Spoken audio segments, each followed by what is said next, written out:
É urgente, é break news, é pra quebrar tudo. É pra começar bem o final de semana com essa notícia maravilhosa. Dessa vez foi muito pior pra Alexandre de Moraes. Eu já vou te mostrar essa notícia aqui estupenda, maravilhosa. Então segura até o final. E bora lá direto pro vídeo e depois eu vou te mostrar os pedidos de punições pesadíssimas contra Alexandre de Moraes. Eu nunca imaginei que nós fôssemos chegar aonde nós chegamos.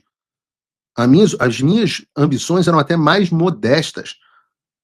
Eu falava para vocês, não, olha, a minha expectativa é que a gente vá conseguir uma audiência sobre o Brasil. Conseguimos 2. Olha, a minha expectativa é que a gente consiga um projeto de lei sobre o Brasil. Pum, conseguimos 2.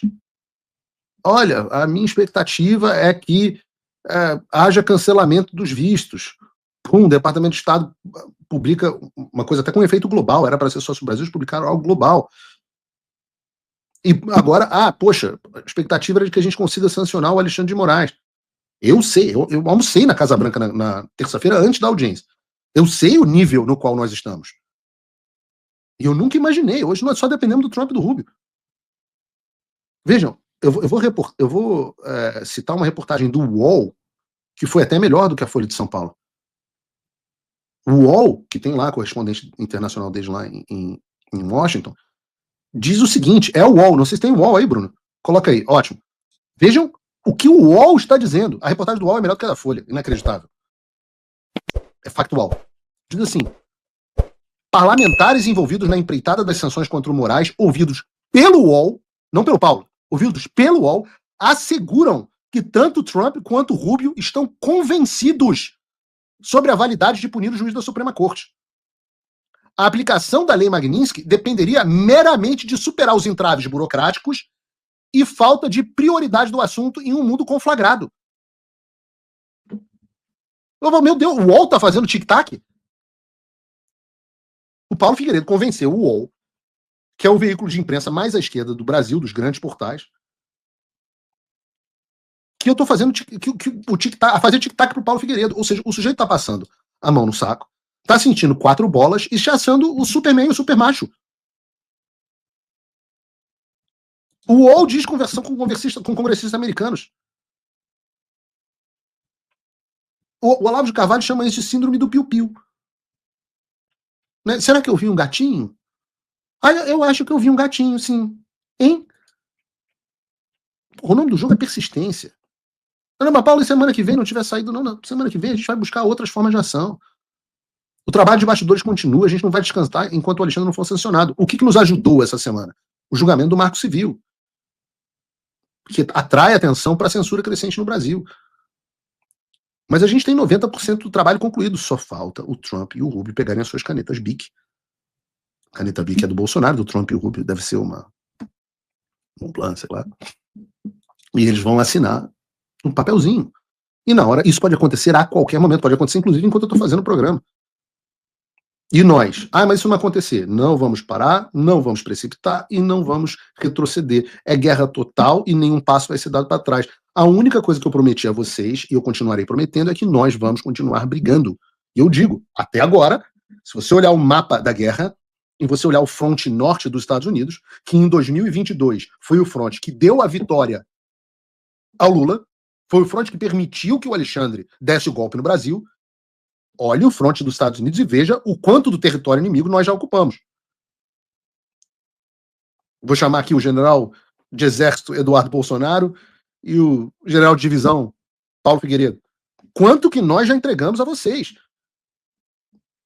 E eu acredito que a gente vai entregar a vitória completa aqui nesse fronte. E o UOL acredita que a gente vai entregar a vitória completa nesse fronte.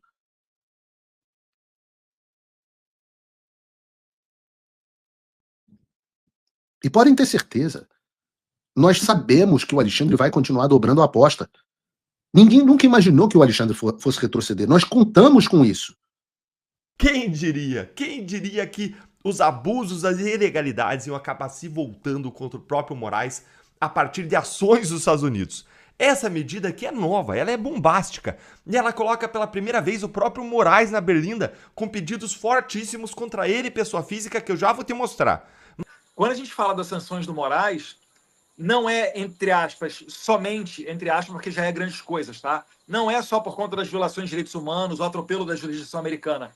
Mas o Alexandre de Moraes também é enxergado pelo governo Trump como uma peça desse complexo industrial de censura. Porque houve doutrinação de juízes, houve de financiamento de imprensas, houve financiamento de agências de checagem, houve mudanças de política de plataforma de rede social. Então, tudo isso aqui está num contexto que o Trump se comprometeu a combater desde o dia 1. Promessa de campanha dele, né? Vamos drenar o pântano, vamos acabar com esse tipo de coisa. Então, Alexandre de Moraes, para além de todas essas questões básicas de direitos humanos e jurídicas, também entra essa questão do complexo industrial de censura. Se essa explicação está te ajudando a entender esse processo, senta o dedo aí no like com força para que mais pessoas recebam essa análise, para mais gente ter um gostinho de justiça na boca. E agora vamos aqui ver quais foram as punições pesadíssimas, hein? Olha aí comigo. E ele aparece, você lembra, Eduardo? O Alexandre de Moraes, TSE, STF, eles aparecem naquele gráfico do Mike Pence, que ele deu uma palestra, acho que foi em Londres, e ele publicou um gráfico, aí botou lá aquelas siglas, né, dos Estados Unidos, a CIA, a USAID, aí foi fazendo um gráfico. Aí lá embaixo aparece, né, STF, TSE, ou seja, eles já consideram mesmo o Alexandre de Moraes, o STF, o TSE, como realmente pecinhas integrantes desse complexo industrial da censura. E isso, exato, o Brasil, né, é um mau exemplo nessa questão, infelizmente, né? No exterior, a gente é tido como um modelo a não ser seguido pelos países democráticos e que preza pela liberdade. E eu estava pensando aqui, Eduardo, antes do Rubio dar aquela declaração, né, respondendo aquela pergunta, né, do outro deputado sobre se o Alexandre de Moraes receberia sanções, etc. e tal, antes do Rubio dar aquela declaração, houve um jantarzinho na casa do Alexandre de Moraes. E lá, né, pelo menos os militantes de redação disseram que você foi ridicularizado naquele jantar, que eles deram um risinho, o Eduardo não é de nada, chamaram de bananinha, disseram que não era de nada, o Eduardo tá lá, né, tentando assim, como se você não tivesse moral nenhuma, diz, não, ele nem foi chamado para a posse do Trump, e você foi na posse do Trump, todo mundo te viu lá, te viu no baile e tudo mais. Eu queria saber agora, como é que está essa ridicularização que você sofreu? E porque rapidamente as risadinhas passaram a ser: governo estuda impacto de sanções nos bancos brasileiros. Ou seja, eles já estão vendo que esses impactos da Magnitsky podem até impactar não só o Moraes, mas impactar o sistema bancário. E todo mundo viu o que você fez. Inclusive, eu já fiz isso, já botei no Twitter, já expliquei para o pessoal, olha, eu vi quem fez. Quem conseguiu toda essa articulação foi Eduardo Bolsonaro e Paulo Figueiredo. Eu vi vocês dois fazendo isso. Então, eu coloco vocês dois como os pais da criança, né? Então, só esclarecendo aqui, o Eduardo ele nunca pediu sanções para o Brasil. Ele pede sanções individualizadas no CPF para um agente público específico censurador, que é Alexandre de Moraes. Então, eu vi o que vocês fizeram, eu estive lá, inclusive, até vi algumas reuniões em que vocês tomavam ali a palavra e explicavam para os deputados o que estava acontecendo. Antes, eles só falavam em Lula, Lula, Lula. Vocês abriram os olhos desses caras para uma pessoa chamada Alexandre de Moraes. Então, eu queria saber, assim, a tua sensação de... Eu acho que você deve estar sentindo uma sensação de regozijo, tipo, poxa, me ridicularizaram tanto durante tanto tempo e agora estão vendo o meu trabalho aí surgir, os resultados, né? Demorou o resultado, mas começou a aparecer. Como é que está a tua sensação, assim, tua satisfação? Obrigado, Ludmila, pelas palavras, tá? Pelo reconhecimento. Isso não é um trabalho que se faz sozinho. Você falou muito bem, eu acho que o Paulo Figueiredo também é uma pessoa que foi essencial nesse processo. A gente não tem... Eu não quero adotar aqui nenhum tom de vitória, porque a criança ainda não nasceu, tá? Eu tô assim, numa angústia, porque a criança pode nascer a qualquer momento. É aquele pai que a esposa está grávida lá de 38, 39 semanas, Daqui a pouquinho vai nascer, né? É o que a gente. Tá com a malinha pronta, né? Aquela malinha de levar para a maternidade, tá pronta, né? Uma hora vai receber a notícia, ó, rompeu a bolsa, corre para o hospital.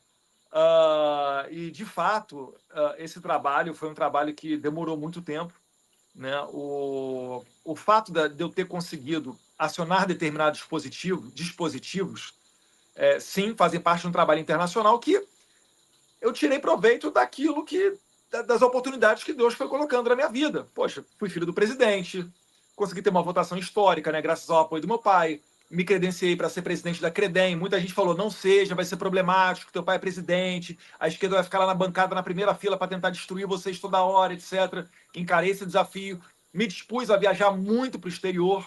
Muita gente acha que é glamour, etc., só que não é uma viagem igual a do Lula. Com seu dinheiro. Eu poderia dizer aqui que 98% das vezes foi por conta de financiamento próprio. Eu posso aí facilmente dizer que é difícil você citar um número, mas eu diria que eu não gastei menos de R$500 milhão nessa trajetória toda, de 6 anos para cá, entre passagens, hotel, estadia, porque o meu salário é um salário excelente no Brasil. Quando você sai do Brasil e, por exemplo, vai para um CPEC da Hungria, ou você vai no evento do Vox da Espanha, ou vai visitar o André Ventura lá do Chega, etc., ou aqui nos Estados Unidos, é 1 para 6. Aqui é 1 para 6. Então, o meu salário, que no Brasil é um excelente salário, e eu nunca reclamei disso, nunca atrasava, a minha vida era sensacional financeira, mas você vem para cá, o meu salário passou a ser $5 mil por mês. E depois, pior, né? Porque aí acabou o salário. E aí agora entrou um novo escândalo, que é o escândalo do pai que ajuda o filho. Né? Meu pai falou nessa investigação recentemente aberta, né, que me mandou R$2 milhões. E aí muitas pessoas ficaram escandalizadas. Não, financiamento do ato antidemocrático, etc. E a gente nunca viu nada disso acontecer com a esquerda, sendo que a esquerda sempre fez muito pior. Mas olhar para trás, ver que dia 6 de novembro, teve no jornal noticiando, depois da eleição do Trump, que foi dia 5 de novembro, né? Juízes do STF fazem piadas sobre quem vai perder o passaporte primeiro.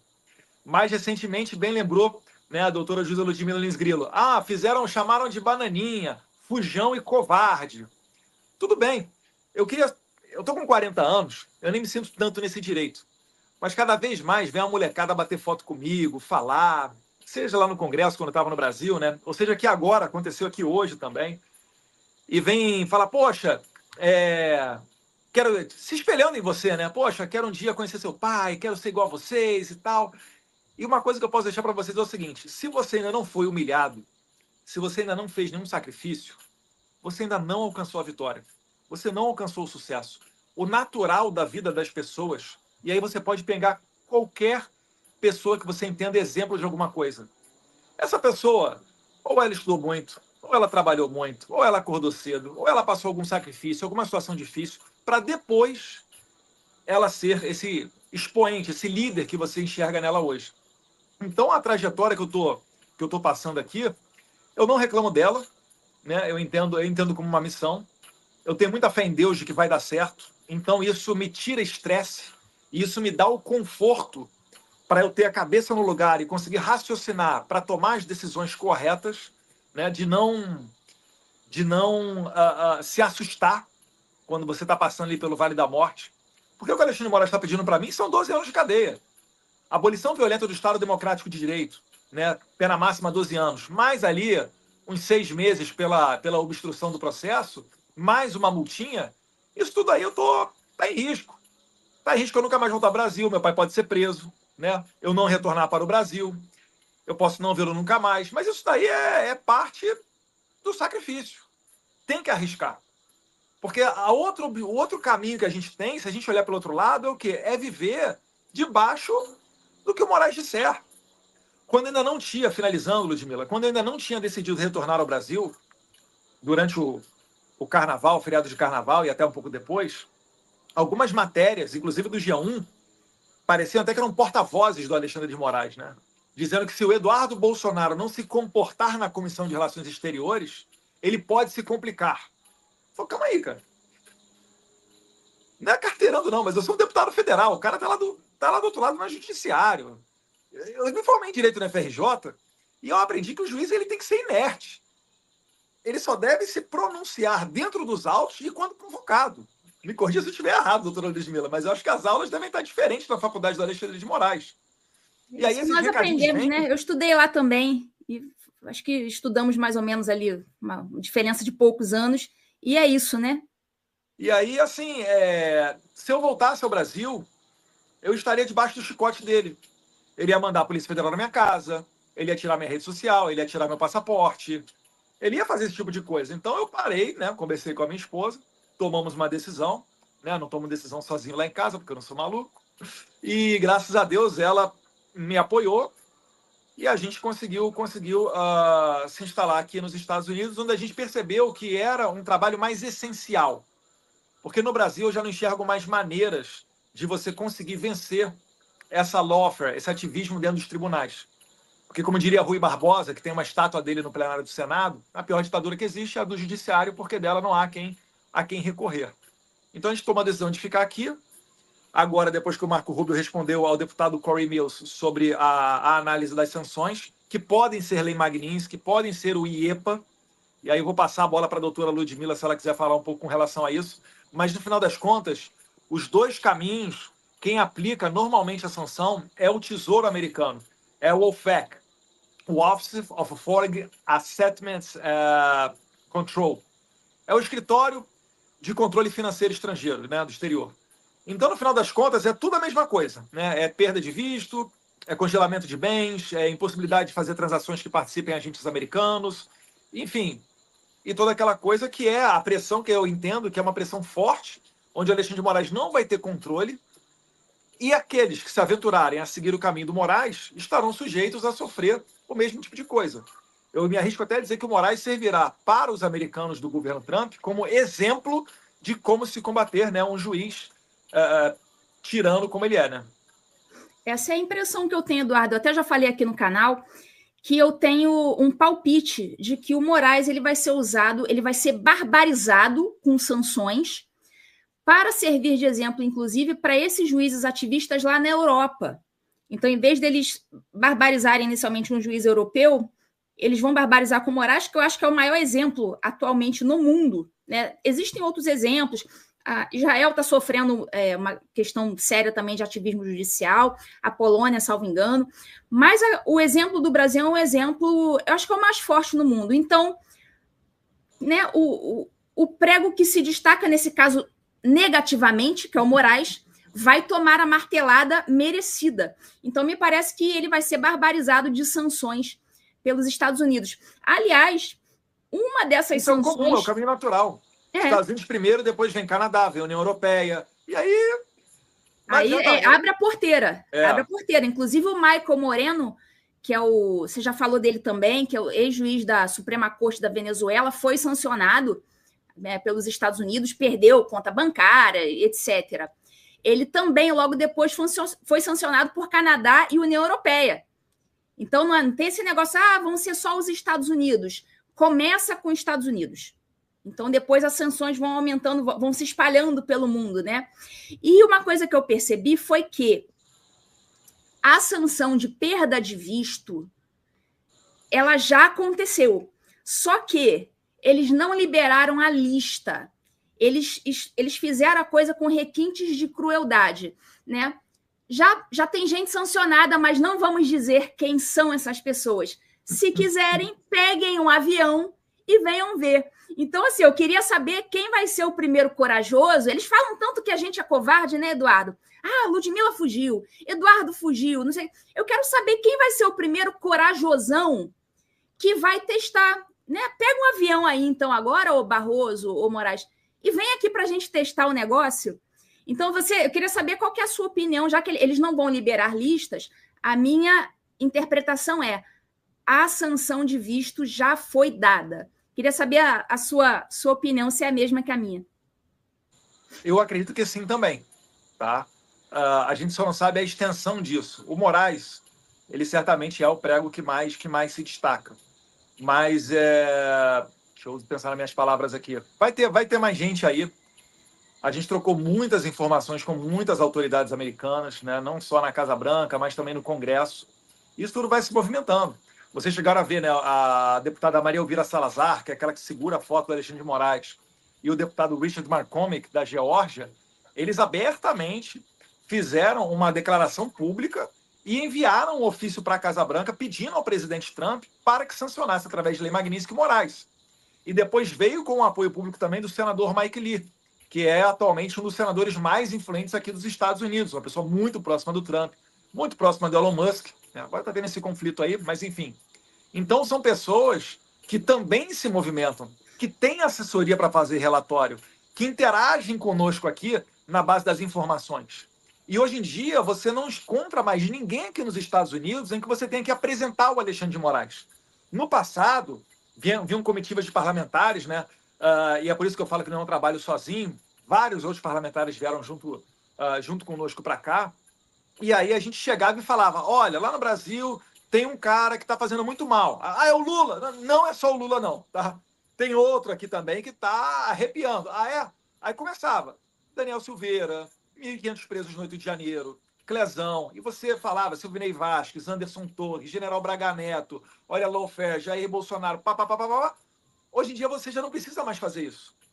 Quando eu entro em programas, né, do Matt Gaetz, do Steve Bannon ou Steve Crowder aqui, que são uma das maiores audiências aqui dos Estados Unidos, quando se fala em transmissões pela internet, podcast, essas pessoas elas já vêm direto perguntando da Magnitsky, das violações de direitos humanos.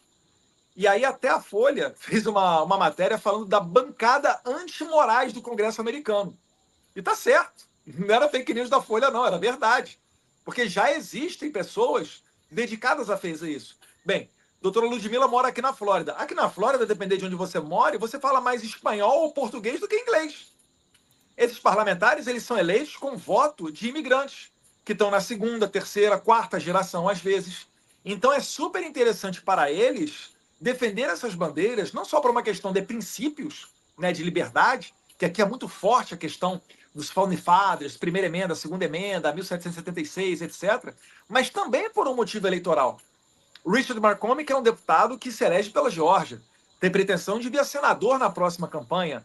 A Geórgia é a quarta maior comunidade de brasileiros fora do Brasil, atrás somente de Boston, Nova York, Miami, e aí já vem a Flórida, Nova York, né, Massachusetts, falando dos estados, e a Geórgia. Na região de Atlanta, são cerca de 100 mil brasileiros que moram ali. E essas pessoas acabam votando, né? Muitos deles ali já são cidadãos, outros já estão na segunda geração, terceira geração de brasileiros. Então, isso daí está acontecendo aqui nos Estados Unidos. Os cubanos, para finalizar, os cubanos têm mais influência porque a Revolução Cubana foi de 1959. Então, eles já estão há mais tempo aqui nos Estados Unidos. Muitos já viveram o American Dream e se tornaram milionários, às vezes bilionários. Aí eles entram forte na campanha, porque aqui não tem dinheiro público. Isso é outra coisa que a gente tem que consertar no Brasil também, né, que foi demonizado o financiamento privado de campanha. Eles entram pesado na campanha e isso daí abre mais facilmente as portas. Então isso tudo está acontecendo nos Estados Unidos e não se engane, né? O primeiro passo é o visto. O segundo são essas sanções OFAC. E depois, né, abre a porteira para o mundo inteiro. Muito bom escutar isso de você, Eduardo. Inclusive, semana passada, eu fiz um TV em Justiça quase todo falando sobre o seu caso, que recentemente eles abriram um novo inquérito contra você. Mas eu fiquei pensando o seguinte, recentemente eles não tinham arquivado, Eduardo, o PGR, quando você veio para os Estados Unidos... Aí eles estavam ali. Você é que é a doutora, você que tem que explicar isso para a doutora aí. Oi? Você é que é a doutora, você que tem que explicar, né, esse negócio aí. Eu não entendo. Não, se é que alguém consegue explicar, né? A gente só consegue explicar na clave da ditadura. Porque eu lembro muito bem, quando você veio para os Estados Unidos, você falou, olha, estou aqui nos Estados Unidos, tal, eles estão ali com um inquérito para suspender meu passaporte, eu não vou me submeter a isso, tal, vou ficar lutando aqui. Aí logo no dia seguinte, lembra? No dia seguinte eles foram lá e arquivaram, querendo dizer... Foi no mesmo dia. Foi no mesmo dia? Foi no mesmo dia. Pior dia. ainda. Quando eu fiz o vídeo anunciando que eu ficaria aqui, 2 horas depois o Gonê canetou e falou que, olha, o trabalho do Eduardo é lícito, trabalho parlamentar normal, etc., devolve para o Alexandre de Moraes, indeferindo o pedido do Lindbergh para apreender meu passaporte. E o Alexandre de Moraes, no mesmo dia, arquivou o processo acompanhando a opinião do PGR. E é engraçado porque, assim, não foram nem 2 meses depois. Eles mudaram da água para o vinho. Por que eles mudaram da água para o vinho? Porque eles sempre me tiravam para chacota. Eles vivem numa bolha, e antes a gente tinha essa dúvida, né? Será que esses caras vivem numa bolha e fica falando ali, né? Com Daniela Lima, né? Um ou outro aqui a colar. E eles realmente acreditam nisso? Ou será que eles sabem que esse mundo é fantasioso e só vendem para fora, para o militante gado do PT consumir esse tipo de porcaria? Hoje em dia a gente tem a certeza. Eles acreditam nessa ladainha. Por quê? Porque eles achavam que eu era o Bananinha, que eu era o Fujão, era o filhinho do papai, era o aqui a colar e tal, e, enfim, nunca deram o devido valor e nunca enxergaram um trabalho efetivo da minha parte. Eu adorei isso.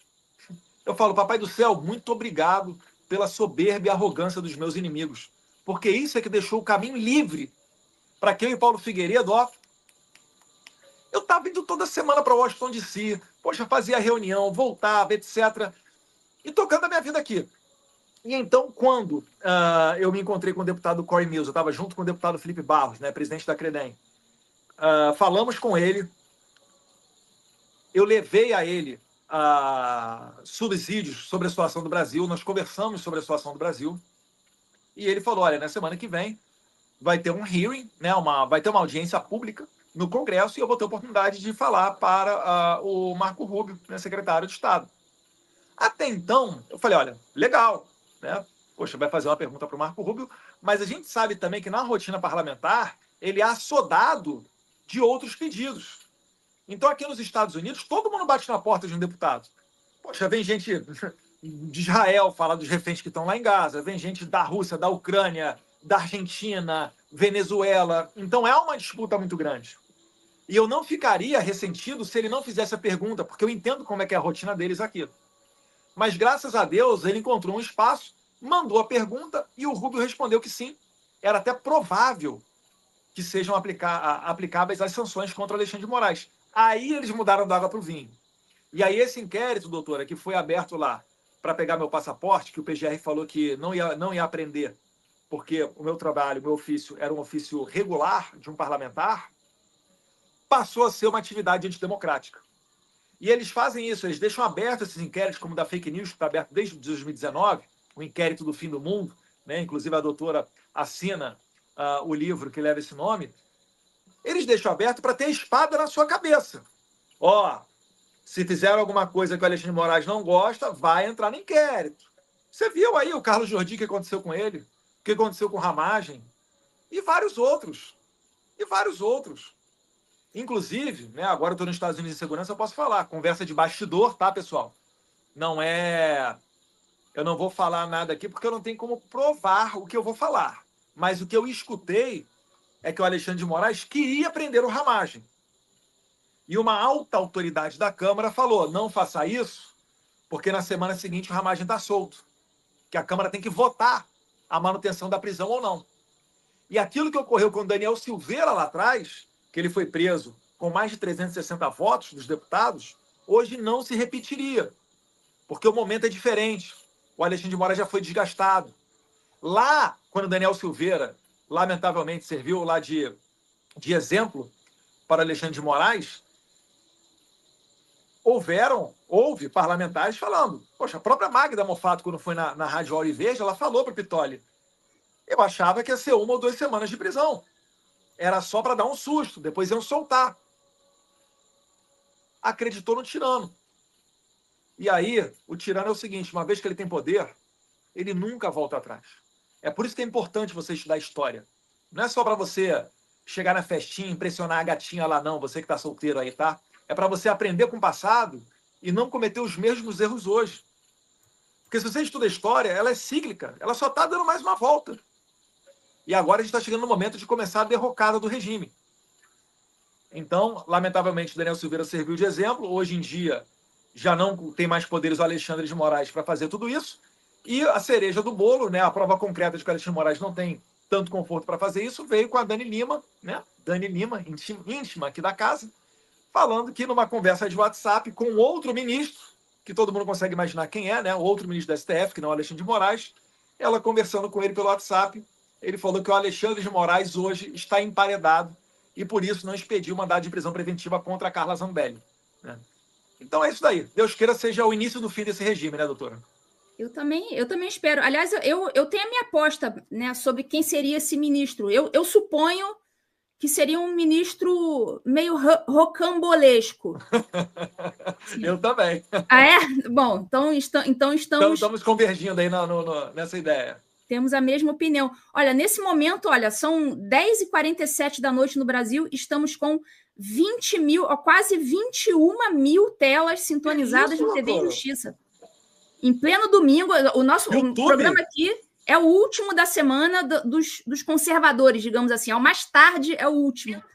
E é realmente bem expressiva. Eu não tinha curtido, já vou deixar minha curtida aqui para dar mais uma moral lá, para botar o algoritmo para mandar o vídeo para todo mundo. Isso aí, tá vendo? O Eduardo sabe como é que faz para o algoritmo funcionar, né? Eu sou uma péssima youtuber, eu esqueço de pedir para o pessoal clicar, seguir. Então, pessoal, cliquem, sigam, compartilhem aqui o vídeo. Agora eu vou fazer mais um ato antidemocrático. Eu vou dar RT no link da live no meu X. Olha, mais um ato antidemocrático. Perigosíssimo, 12 anos de cadeia agora, de repente com agravante. Mas, doutora, é terrível. Explica para as pessoas como é que funciona essa questão das penas, porque quando eu estudei lá na faculdade, tinha a dosimetria da pena, né? Como é que o Alexandre de Moraes define se uma pessoa vai pegar 10, 14, 15 anos? O que ele fundamenta isso? Como é que ele leva em consideração? É difícil explicar para as pessoas em casa. A dosimetria, ela tem o mínimo... Cada tipificação penal tem um mínimo e um máximo, né? A pena mínima e a pena máxima daquele crime. E ali, dentro daquele mínimo e aquele máximo, o juiz vai justificando na sentença, isso aqui vai servir para aumentar a pena um pouquinho, isso aqui vai aumentar mais um pouquinho. E aí, até que chega na pena máxima. O Alexandre de Moraes, ele parece que ele vive para ele só existe o máximo.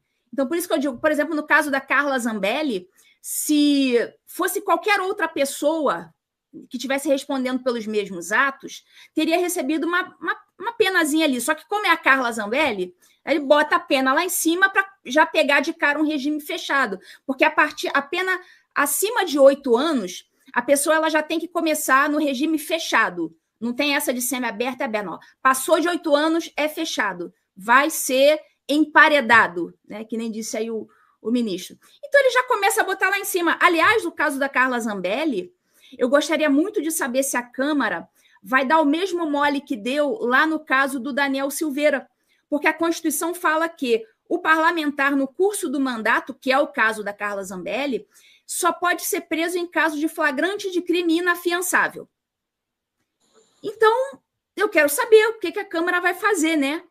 Porque a Carla Zambelli, ela não pediu para sair, ela não pediu, né? Olha, estou deixando aqui o meu cargo. Não, o Moraes foi lá e canetou, falou, você está presa, primeiro decretou a prisão preventiva, depois decretou a prisão definitiva, você está presa, perdeu o mandato e acabou. Quero saber a Câmara, o que você acha, Eduardo, que vai acontecer? O Moraes, ele atropelou a Câmara, na verdade, né? Ele está falando que teve uma decisão definitiva para tirar o mandato da Carla Zambelli, justamente visando que não fosse possível uma votação na Câmara, onde ele poderia sim perder essa votação. Vale lembrar ainda, um outro conteúdo político é o seguinte, o Flávio Dino, que foi senador do PCdoB, foi ministro da Justiça do Lula, ele está na mão dele, e essas coincidências da distribuição do STF, né? Mas está na mão dele um inquérito que investiga a questão das emendas parlamentares. E aí eu vou ser bem sincero com você. Tem problema ali? Pode até ter. Mas ele fica com a faca e o queijo na mão para pegar e destruir a reputação de qualquer pessoa. Ele pode perfeitamente chegar amanhã e mandar a Polícia Federal ir lá na minha casa e falar, o deputado Eduardo Bolsonaro mandou emenda aqui para Santa Casa X e eu acho que houve desvio. Cara, me senta PF na minha casa, bota tudo que é notícia de jornal, me pinta de corrupto e depois deixa eu me explicar. Já acabou com a vida do cara. Então, se ele acelerar nesse sentido, vai criar ainda um atrito ainda maior com a Câmara. Então a relação é uma relação que já não está boa há muito tempo. Somente aquela esquerda mais a secla é que continua realmente apoiando e falando que é tudo pela democracia, mas o próprio centro já está vendo que ano que vem é eleição e vai ser uma eleição mais à direita. Então, nessa atmosfera, o Alexandre de Moraes se arriscaria muito em jogar para o plenário da Câmara dos Deputados um processo desse da Carla Zambelli. E olha que eles assassinaram a reputação dela, que é uma beleza. Né? Mais de 10 anos de cadeia que ele está pedindo para ela. É mais um daqueles crimes que eu te falo. Se você sair na rua, matar uma pessoa na rua e pegar uma condenação por homicídio simples, se você for réu primário, você nunca vai começar com mais de 10 anos de cadeia. Mas a Carla Zambelli já começou, e isso daí é pela aquela acusação de invasão hacker, que depois ainda vai vir a questão da arma. Então, veja só que o Alexandre de Moraes está numa situação muito delicada, que a todo momento ele tem que acelerar, ele tem que se expor. Isso vai dar subsídio para a Carla Zambelli, que agora, né, falam que está na Itália, para que ela chegue na Itália mais facilmente comprovando a sua situação de perseguida. Ela vai começar o seguinte, quando ela começar a bater na porta das autoridades italianas, seja dentro do tribunal para se defender, seja através de articulações políticas, ela vai começar falando o seguinte: italianos, vocês sabem quem é aquele jurista, o advogado que defendeu o Cesare Battisti, que falava que ele era um perseguido político, só porque ele teve 4 homicídios qualificados aqui na Itália e depois foi fugir no Brasil e ficou, acho que 8, 10 anos no Brasil, tomando banho de sol lá em Ipanema, passeando pelo Brasil inteiro? Então, o cara que defendeu ele é o presidente desse tribunal que está atrás de mim, Luiz Roberto Barroso. Dá para dizer que não existe uma natural tendência ideológica na hora de você julgar uma parlamentar, como a deputada Carla Zambelli, que é ativa? É claro que dá. Daí você já começa a conversa. Depois você vai e fala, olha, a Constituição fala que a Câmara tem que votar a prisão do deputado. O Alexandre de Moraes tirou meu mandato antes para evitar esse tipo de votação. Fala que eu só posso ser presa, né, mediante flagrante delito de crime inafiançável. Está lá no artigo 52, está lá no parágrafo 2º. Aí, no meu caso, não, já expedi a prisão preventiva, já está querendo acionar a Interpol e eu não tenho como me defender. Então, fere ampla defesa, fere devido processo legal, fere imunidade parlamentar, tudo isso aí previsto na Constituição. Então, ela tem muitíssimas chances de se manter fora do Brasil sem que o Alexandre de Moraes a alcance. Lembrando ainda um outro aspecto que é interessante. O Alexandre de Moraes tentou extraditar, que a gente sabe, que nós sabemos, fora outras pessoas que a gente não sabe. Tentou extraditar Alan dos Santos, não conseguiu. Tentou extraditar Oswaldo Eustáquio, não conseguiu. E, bem ou mal, não é a situação desejável, mas os cerca de 6 brasileiros que estão presos na Argentina, o Moraes também pediu a extradição deles e eles não foram extraditados. E, além disso, né, tem 6 presos, mas ele pediu a prisão de mais de 60. Depois que inicialmente cantou a prisão desses 6 e a gente começou a falar, as repercussões começaram a acontecer, ao que parece, a polícia argentina não colocou adiante a prisão dos demais. Acho que botou a mão na consciência e falou, calma aí, cara, eu estou servindo aqui de instrumento para uma tirania. Então isso tudo vai pintando a carinha do Alexandre de Moraes como um tirano a ser combatido. Para finalizar, no exterior, você tem diversas publicações, The New York Times, Washington Post, The Epoch Times, etc. Tem jornal de direita e de esquerda que estão na mesma linha. Aliás, todos eles estão na mesma linha, né, de dizer que o Moraes já acelere muito a persecução dele. O Elon Musk é investigado dentro do inquérito das fake news. Agora que eu vi atrás de você, doutora, está lá o livro ali do inquérito das fake news, o inquérito do fim do mundo. Então isso daí vai deixando o Moraes enfraquecido. Eu aqui me arrisco a dizer, saindo das sanções, Deus queira, o mais rápido possível, seja Magnitsky, seja EPA, qualquer coisa dessa, saiu a sanção OFAC, o Alexandre de Moraes tem que sair do Supremo Tribunal Federal. Se ele vai virar professor em alguma universidade no exterior, se ele vai virar embaixador em qualquer país, para mim pouco importa. Se ele vai virar consultor, advogado, lobista, sei lá. Ele vai cortar grama. Isso pouco importa. Mas eu acho que não vai ter mais clima para que Alexandre de Moraes siga dentro da Suprema Corte. Quanto mais julgando todos esses processos que são claras perseguições políticas. Mais do que clima, né, Eduardo? Você deve ter visto, e não sei se o pessoal aqui da audiência viu, que o Tribunal Penal Internacional teve mais 4 juízes sancionados e mais aquele procurador Karim Khan, e, segundo estão dizendo, isso inviabilizou o trabalho no Tribunal Penal Internacional. As pessoas não estão querendo mandar um e-mail para os sancionados, com medo de ter os seus nomes vinculados ao nome deles. Então, assim, o Tribunal Penal Internacional não está conseguindo trabalhar nesse momento. Então, eu acredito que talvez alguma coisa semelhante possa acontecer no Brasil com o Moraes. Não sei se vai acontecer. E uma outra coisa que Só para abrir um parênteses, teve um americano que falou o seguinte: Eduardo, se o Alexandre de Moraes te chamar para almoçar e ele pagar a conta, você pode ser sancionado. Então, esse jantarzinho para me chamar de bananinha, de covarde, de fujão, faça outro, Moraes. Faça outro, em breve. Deus quiser, em breve. E outra coisa, ser laranja do Moraes, porque aí ele, com as contas todas bloqueadas, ele vai tentar arrumar ali um laranja, porque parece que o Trump já está estudando a questão dos escritórios de advocacia das esposas. Então, assim, inicialmente a pessoa falava, não, tudo bem, ele vai ter tudo bloqueado, mas tem a esposa. Opa, mas as esposas, como também elas são beneficiárias desses atos de censura, elas também acabam, né, servindo ali como partícipes de alguma forma. Elas também se beneficiam daqueles atos. Lembra, inclusive, do aeroporto de Roma, o comportamento ali, por exemplo, do filho do Alexandre de Moraes no aeroporto de Roma. Então, todos eles são pessoas que estão ali se beneficiando de alguma forma daquele comportamento do agente agressor. E com esses escritórios de advocacia das esposas sendo monitorados e elas também sendo sancionadas, eles vão precisar de um laranja, assim, para viver. E quem vai ter coragem de ser um laranja para também ganhar uma Magnitsky na cara? É complicado, né? Ele vai se complicar. E não existe bobo nesse jogo, né? Tem uma intenção clara do governo americano, que é combater a censura, acabar com a perseguição política. E ele sabe que, quando tomarem uma atitude, ocorrerá uma reação. Vai haver gritaria, vai haver tentativa de burlar as sanções, etc. E eles, imaginando esses cenários futuros, também montam posições.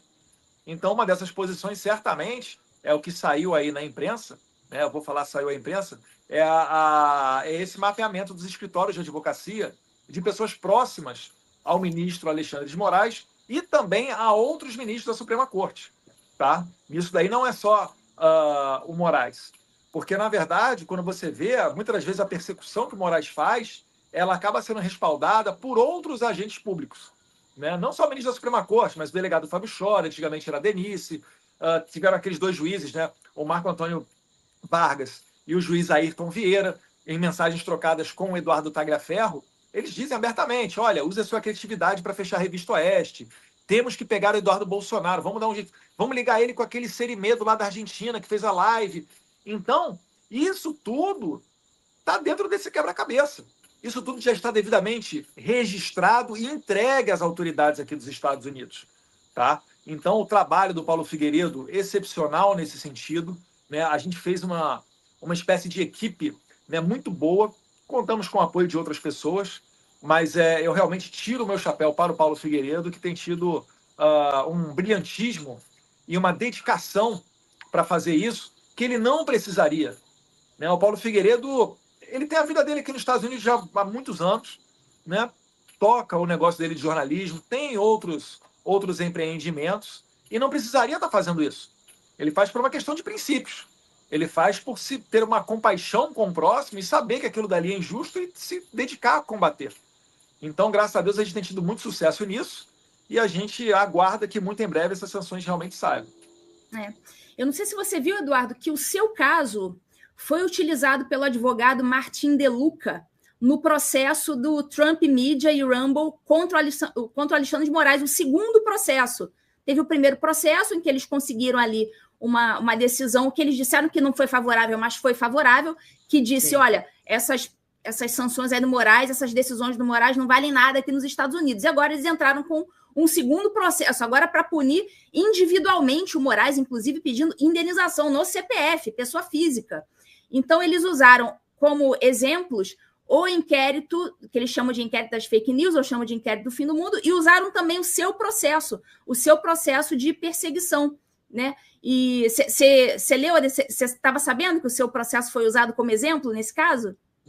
Sim, sim. E ao que tudo indica, o Alexandre de Moraes ele cometeu o mesmo erro do Twitter Files Brasil. Qual o erro? Quando teve a eleição de 2022, o que o Alexandre de Moraes fazia? Ele mandava a ordem para o Twitter para derrubar perfis e falava o seguinte para a plataforma: derruba, mas não fala que a ordem veio do STF. É uma ordem sigilosa, não pode contar. Cara, eu às vezes eu me impressiono, porque para mim o Alexandre de Moraes, cada vez mais, ele se demonstra como uma pessoa totalmente ignorante, totalmente embebedada de poder. Porque ele fez essa mesma coisa com a Rumble agora. A Rumble estava com intenção de vir ao Brasil. A Rumble é uma concorrente do YouTube. De vir ao Brasil, é uma plataforma de vídeos. E explorar o mercado brasileiro, que é o segundo maior mercado do mundo, logo atrás do mercado das redes sociais americanas. O brasileiro consome muito rede social. E então, o Alexandre de Moraes, ele resolveu derrubar o Alan dos Santos, e acho que um ou outro perfil. E quando ele deu a ordem para o Rumble, ele falou o seguinte: Rumble, você não pode falar para as autoridades americanas, essa é uma ordem sigilosa. Aí o Rumble olhou para aquilo dali e falou: calma aí, cara, um juiz de outro país tá falando para eu derrubar um cara que tá morando nos Estados Unidos, tá aqui sob a jurisdição americana, fala que eu não posso monetizar, e eu sou uma empresa sediada aqui nos Estados Unidos, eu não tô nem no Brasil ainda. Olha que loucura que ele tá fazendo. Daqui a pouco ele vai mandar uma ordem, sei lá, para a Volkswagen na Alemanha parar de produzir tal carro. Não sei o que mais falta para Alexandre de Moraes. E ele imaginar que isso não vai dar problema, sabe? É o suprassumo da arrogância de uma pessoa. E isso daí, mais uma vez, a história demonstra. Esse é o momento que precede a ruína, que precede a queda. Quando o cara se acha o todo-poderoso, por exemplo, Hitler, ele abriu 2 flancos de batalha, um a leste e um a oeste. Caiu do cavalo. Isso sempre acontece na história, né? Então, eu fico feliz que o meu caso tenha servido de exemplo, né? Foi citado na peça do advogado Martin De Luca, que representa a Trump Media e a Rumble. Lembrando que a Rumble e a Truth Social, a Truth Social, ela é uma empresa do grupo, né? Do Trump Group, Media Group. É a rede social do Trump, né? A Truth Social. Ela e a Rumble compartilham os mesmos servidores para vídeo.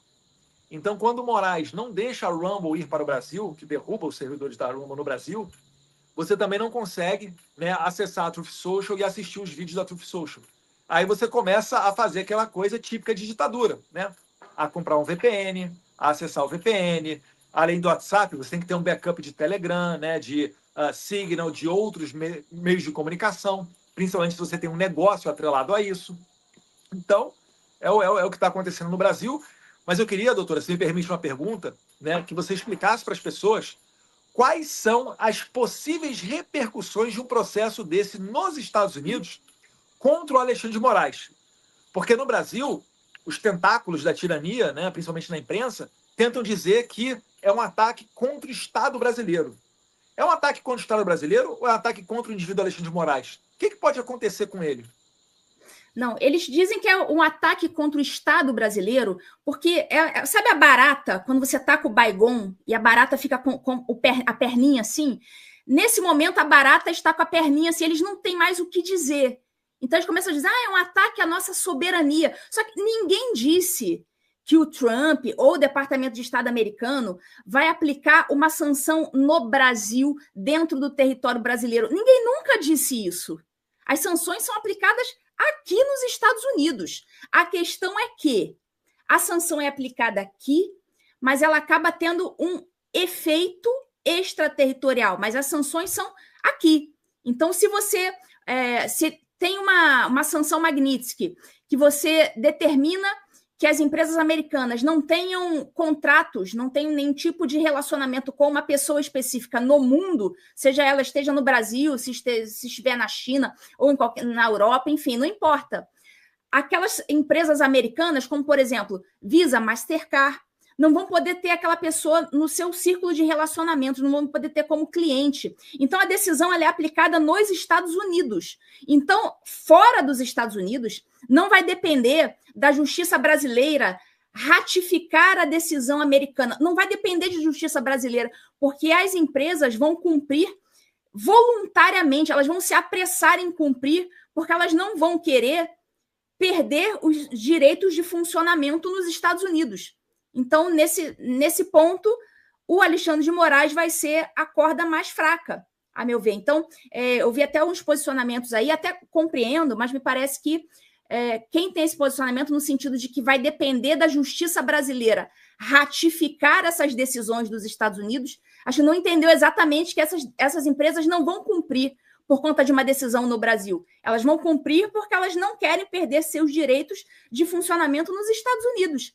Então, não tem nada a ver com o direito nacional brasileiro. Tem a ver só com o direito americano e nada mais. O Alexandre de Moraes, ele pode ser condenado à revelia caso ele não apareça para responder os atos processuais? Pode ser condenado à revelia. Aliás, ele certamente vai, eles vão seguir aqui, eles seguem muito direitinho o devido processo legal. Eles, inclusive, mandaram até cartinha eles já estão avisando. Certamente ele vai receber lá uma intimação legal. E não aquela intimação que nem a gente recebe. WhatsApp, e-mail, ligação, ou aquelas intimações via Twitter, lembra? Que o Alexandre de Moraes, ele tentou intimar o Elon Musk por um post de X. Então, certamente, ele não vai ser intimado, até porque via X nem dá mais, porque ele nem tem, né? Ele correu para se pirulitar do X, né? Não dá mais para ele. Quer dizer, ele que está acostumado a censurar todo mundo, ele mesmo teve que se autocensurar ali, porque não tem mais como ele ocupar o espaço público. As pessoas já sabem quem ele é e estão dando a ele o tratamento que ele merece. Então, é isso que vai acontecer. Ele vai receber direitinho a intimação no Brasil, tal, para se defender nos Estados Unidos. E parece que a AGU já foi acionada, aliás, indevidamente acionada. É isso que eu ia falar. A AGU pode ser acionada porque não é na pessoa física dele? Não. Ato de improbidade administrativa na cara dura. E ainda especifico as modalidades. Ato de improbidade em 2 modalidades. Enriquecimento ilícito por parte de quem está recebendo essa assistência jurídica da AGU sem poder receber, ou seja, em vez do Moraes pegar o dinheirinho dele e pagar um advogado nos Estados Unidos, ele está indevidamente se utilizando da AGU, ou seja, ele está se enriquecendo ilicitamente, né? Se a gente olhar dessa forma, se ele está deixando de gastar o dinheiro dele com advogado, ele está se enriquecendo ilicitamente. E ato de improbidade administrativa na modalidade dano ao erário, porque o erário não deveria estar sendo gasto para defender uma pessoa física. Então, quando eu sou deputado e sou processado na física, eu não posso nem usar minha assessoria, sabia? Eu tenho advogado na assessoria, eu não posso usar minha assessoria quando eu sou processado na física. Eu tenho que arranjar um advogado de fora do meu gabinete de Brasília para fazer a minha defesa. O Alexandre de Moraes não, o Alexandre de Moraes pode usar a assessoria do Estado mesmo, né, a AGU. Impressionante. Pois eu quero ver aí qual que vai ser o comportamento do Tribunal de Contas da União, que sabe muito bem que esse gasto não pode ser feito para este tipo de coisa na pessoa física. Então, assim, qualquer passada de pano do TCU vai colocá-los também como colaboradores, né, para acobertar este tipo de atos de improbidade administrativa. E, em caso de queda do regime, futuramente, esses, né, conselheiros do TCU, que eventualmente venham a concordar com esse tipo de coisa, podem vir aí sofrer sanções em caso de queda do regime futuramente. Então, assim, nesse momento, eles devem estar pensando, poxa, ou a gente é honesto e diz que isso não pode e a gente acaba tomando uma sanção, ou a gente vai ter que dizer que pode para a gente não ser sancionado. Mas, assim, não tem justificativa, não.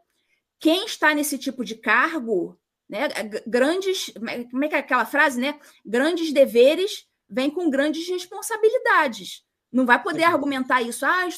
Eu fiz isso porque eu fiquei com medo do Moraes me sancionar. É funcionário do TCU, é ministro do TCU, vai ter que fazer o seu trabalho direitinho. Não vai poder passar a mão, não. E exatamente por isso que, além do Moraes, tem aí uma outra rela de pessoas, eu falei dos juízes, né, e também do delegado Fábio Schor, que muito provavelmente vão, junto com o Moraes, tomar essas sanções. Né, em que pese eles poderem falar, tal qual os nazistas no Tribunal de Nuremberg diziam, né, eu estava apenas cumprindo ordens. Não cola. Acabou isso. Eu estava apenas cumprindo ordens e dava um tiro na nuca do judeu, você não sabia que aquilo era errado? Calma lá, né? Vamos ter o mínimo de direitos humanos. E, enfim, voltando à questão de vários avisos, eu queria lembrar aqui também que, por exemplo, o deputado Chris Smith, depois que ele fez uma audiência pública no Congresso americano, que falaram ali o Paulo Figueiredo, o Chris Pavlovski, o Michael Schellenberg e um outro representante da esquerda, o deputado Chris Smith, ele mandou um ofício para o Moraes, perguntando ao Moraes, olha, realmente é verdade isso aqui que o Paulo Figueiredo falou e tal, tal, tal? É verdade que você derrubou os perfis tais, tais, tais? Para dar uma chance de defesa ao Alexandre de Moraes. E ele fez aquilo mandando cópia para presidente do STF, presidente do TSE, presidente da Câmara, presidente do Senado. É claro que não é um processo judicial, é um parlamentar americano fazendo uma pergunta ao juiz brasileiro. Mas, é o que você disse, aqui eles seguem tudo direitinho. Por mais que já se imagine, né, já se saiba que Moraes é um ditador, ainda assim, dá-se a ele o direito de defesa.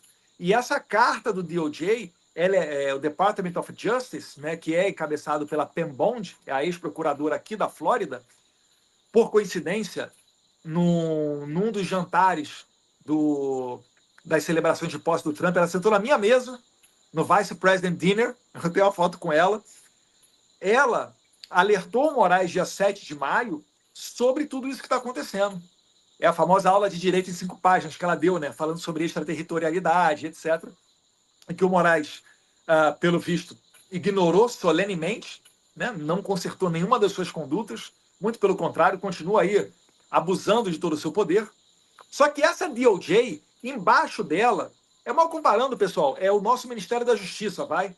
Embaixo do nosso MJ, o que a gente tem? A gente tem PF, tem PRF, tem um monte de estrutura. Aqui nos Estados Unidos, embaixo do DOJ, também tem uma estrutura gigantesca. Dentre elas, né, não só o FBI, como o US Marshals. Quando você recebe uma carta rogatória, quem bate na sua porta é o pessoal normalmente do US Marshals, é o pessoal que vem representando o DOJ. Então, para o Alexandre de Moraes me ouvir nesse inquérito que ele acabou de abrir, junto com o PGR, Paulo Gonet, ele tem que fazer um relatório explicando tudo bonitinho, manda para o órgão central brasileiro, para o órgão central brasileiro mandar para o DOJ. O DOJ, a Pam Bondi, vai chegar na mesa dela essa carta rogatória e ela vai fazer uma análise para ver a questão jurídica do pedido dele para me ouvir, para saber se não tem nenhuma ilegalidade, se aquilo não conflita com a lei americana. Ela faz um juízo de valor com relação a isso. Entendendo que é pertinente, aí ela manda lá para eu ser ouvido, eu sou intimado, e assim reza a lei. Existem outros mecanismos no MLAT, mas não vem a caso aqui falar. Eu estou falando do principal, que é a carta rogatória. Então imaginem vocês que estão me ouvindo agora aqui. Você acabou de tomar a famosa... Eu sou carioca, às vezes eu tenho que segurar um pouco a boca, porque a minha avó às vezes assiste a minha live. Você acabou de tomar uma aula de direito do DOJ. Aí você vai e vai mandar uma cartinha para o DOJ pedindo para que seja ouvido Eduardo Bolsonaro em carta rogatória.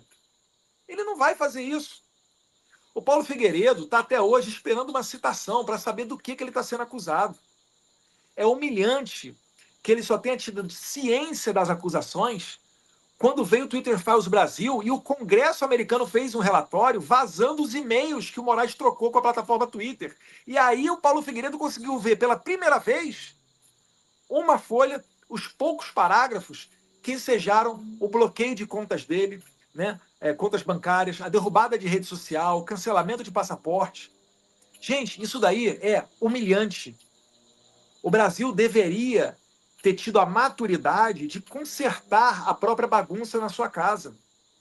Mas nos força a vir aqui ao exterior, poxa, uma juíza dos concursos mais difíceis que tem no Brasil, o deputado federal, poxa, mais votado da história, força a gente a vir aqui para fora para fazer esse trabalho, porque a gente não tem mais esperança que vá o anjo Gabriel pairar sobre a cabeça do Moraes e colocar juízo naquela cabeça.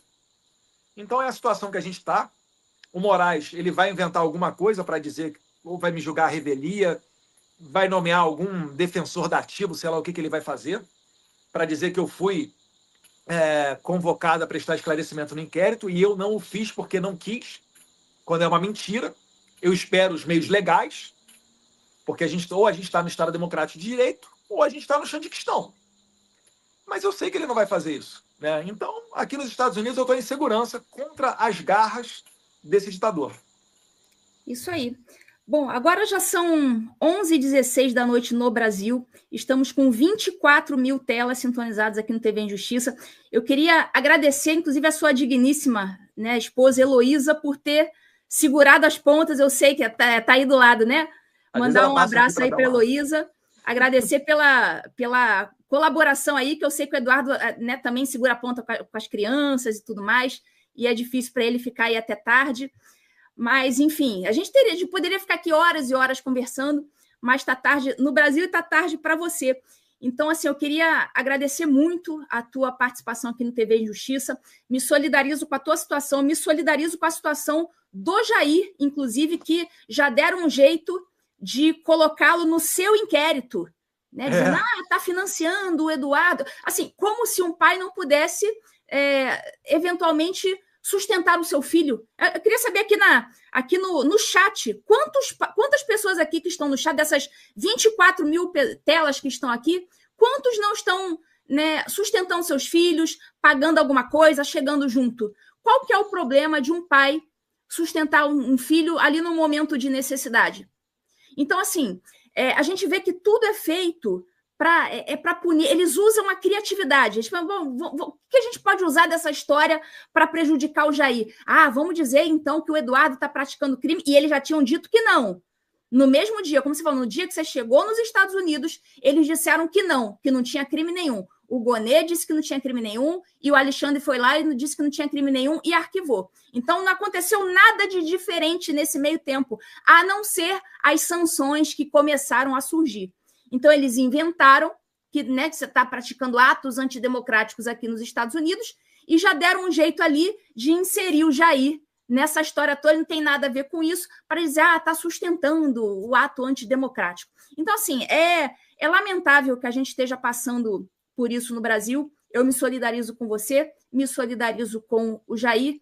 Enfim, vamos torcer para que a justiça seja feita, não é vingança, é a justiça. Queremos ver a justiça acontecendo e parece que a justiça divina já começou. A dos homens ainda não aconteceu. Precisamos do Senado. Mas parece que a justiça divina já começou a atuar aí contra o Moraes. Você quer falar mais alguma coisa, Eduardo, antes da gente encerrar aqui? Que eu sei que você está com as crianças aí, a Heloísa já deve estar precisando aí da sua companhia. Nada, só agradecer, doutora. Também me solidarizo com a sua questão, tá? Você...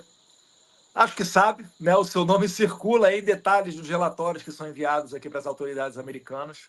De vez em quando eu recebo mensagem aqui dizendo, Ludmila, faz mais um resuminho aí do teu caso e me manda aqui. Eu não falo aqui porque a gente não pode dizer o que está rolando, né? Mas eu recebo umas mensagenzinhas aqui. E a gente também tem muito receio de também não explanar tudo para que os nossos inimigos consigam montar defesas previamente, pensar, etc. Deixa eles baterem a cabeça, que é lindo de ver. Eu acho que pela primeira vez, depois de muito tempo, Alexandre de Moraes está há semanas aí nas cordas. Ele está realmente... Eu imagino o seguinte, você imagina você chegar em casa e você falar para sua esposa, sabe aquele cartão de crédito ilimitado que você tem? Daquela conta nas Caimã, nas Ilhas Caimã, na Suíça, etc. Então, eu arranjei umas tretas políticas aí, talvez ele seja cancelado, mas vai ficar tudo bem, tá? Então eu acho que a situação do Moraes, ele não tá boa, não tá boa, nem dentro da casa dele. Porque realmente o problema que ele arranjou quando ele compra a briga com o Musk, com o Trump, com a Rumble, com a Truth Social, é um pessoal que eu acho que é mais poderoso do que ele. Né? Agradecer aqui a todo mundo, muita gente falando aqui, né? Eu ajudo aqui o meu filho, algumas mães também dizendo, né? E a resposta que eu tenho para isso é a resposta que eu fiz num vídeo react para uma jornalista, não sei se pode se chamar, né? Da Globo News, em que ela estava falando que é muito suspeito. Não é uma doação de um pai para um filho, né? É uma doação para se fazer atos antidemocráticos. E aí eu falei para ela, né? Olha, igual eu falei acho que foi pro Zaratini, deputada do PT no X. Eu falei, se eu tivesse roubado os velhinhos do INSS, realmente eu não tinha que precisava da ajuda do meu pai. Se eu tivesse enrolado no Petrolão, no Mensalão, eu ia estar aqui nadando de braçada, né? Realmente não precisaria da ajuda do meu pai. Mas, né, como nós somos uma família honesta e até por conta de passar perto de baleia já investigaram o meu pai, isso é um sinal de que a gente certamente não desviou dinheiro público. Então é isso daí. Doutora, obrigado. Agradeço o espaço. Se você está nos assistindo aqui, chegou através desse canal, graças à minha publicação, segue aqui o Instagram, o YouTube da doutora Ludmila Lins Grilo. Curte também, isso não é pouca coisa, isso é interessante para fazer a mensagem chegar mais longe. E aqui é um meio de informação que você vai poder ver na fonte fatos que estão acontecendo aqui nos Estados Unidos com a propriedade de quem, né, é uma juíza de direito no Brasil. Sempre vai ser, né? Nunca vai perder o status, não. Por mais que o Alexandre de Moraes casse até a sua aposentadoria privada, congele as suas contas, para nós vai seguir sendo a juíza Ludmila Lins Grilo. Boa noite, doutora. Obrigada, Eduardo. Fica com Deus, torcendo por você, torcendo por seu pai, para que a justiça seja feita. Obrigada aí, o pessoal adorou. Estamos com quase 24 mil telas aqui no TV em Justiça, quase 11h30 da noite no Brasil. Obrigada, Eduardo. Fica com Deus. Tchau, tchau. Fica com Deus. Tchau, tchau.